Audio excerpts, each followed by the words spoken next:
Ngayon, pag-usapan naman natin yung karaan may mga nagtatanong kung ano yung ginagamit nating diesel sa ating sasakyan, anong brand.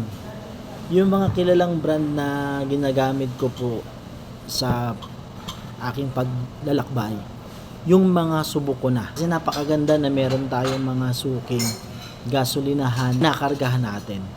Pag hindi nyo pa subok, wag nyo munang kakargahan. Ano ba yung mga subok ko na po? No, yung Shell, yan, subok ko na po yan. Petron, Unioil, yan. Tapos yung Clean Fuel, Metro.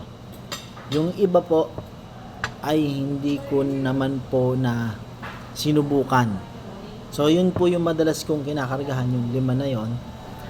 At maganda kasi na meron tayong suki.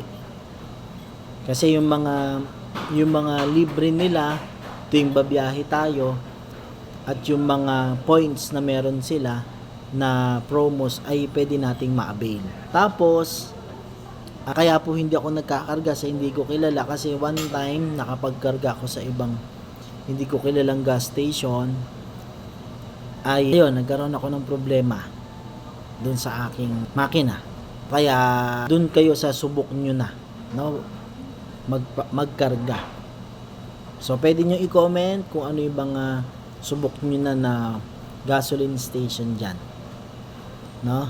O, salamat nga pala dun sa mga gasoline station na willing at handa na mag-accommodate sa amin sa tuwing kami ay nasa biyahe, no?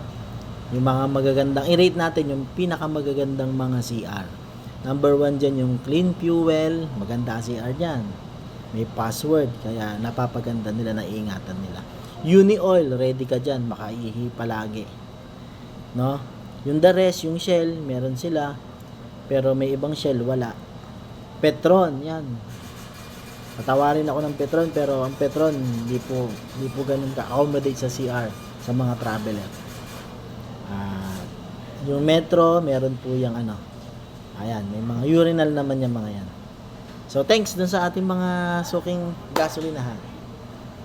Salamat sa Diyos sa pagbibigay sa atin ng pag-iingat sa mga biyahe at sa mga partners during the travel. Road and Machine Care, laging magtagubilin sa ating pagbiyahe at laging maging caring sa pagmamaneho. Salamat po sa Diyos. Ito kami ngayon.